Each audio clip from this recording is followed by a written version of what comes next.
جانے آج پیپل پاسکی ملکی جگہ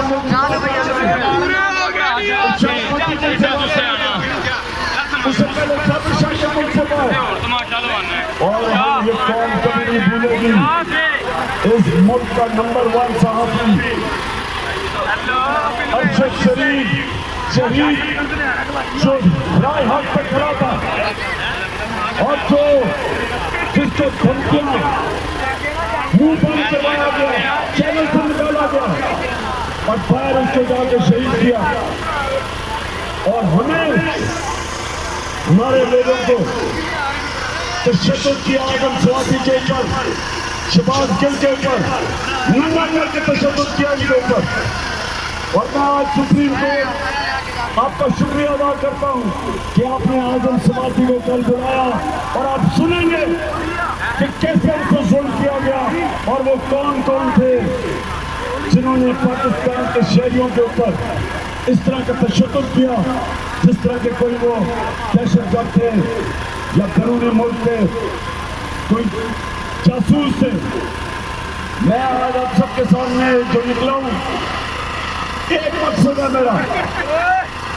جو میں 36 سال پہلے لے کے نکلا تھا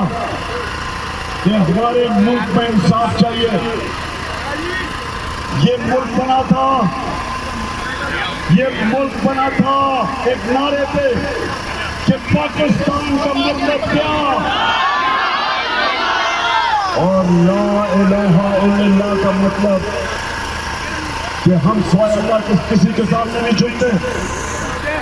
میری اپنی ساری قوم کو آج صرف ایک چیز میں آپ سب کے سامنے رکھنا چاہتا ہوں کہ یہ ہے وقت اپنی تقدیر بدلنے کا. یہ جو ظالم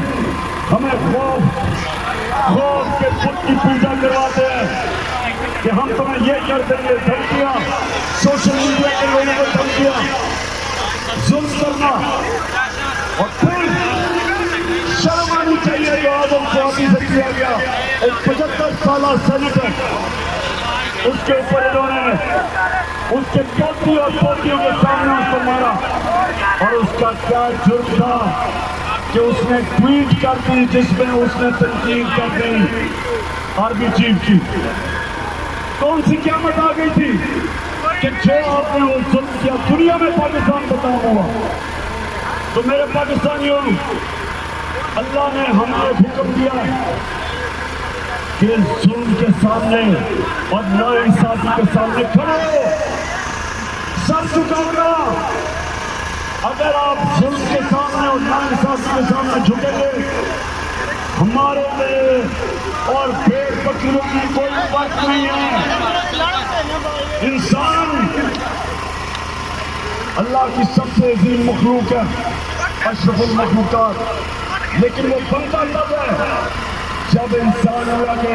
احکامات پہ چلے. اور وہ سب سے بڑا انسان کو اس نے رتبہ دیا ہے شہادت کا کہ جب ایک انسان حق رائے حق کے لیے اور انصاف کے لیے کھڑا ہوتا ہے تو اللہ نے اس کو وہ رتبہ دیا جو کہ سب سے بڑا مقام ہے پیغمبروں کے بعد شہادت کا. ہم آج سب کو کہہ رہے ہیں کہ یہ اور رانا ثناء اللہ جیسے چوہے ہمیں یہ دھمکیاں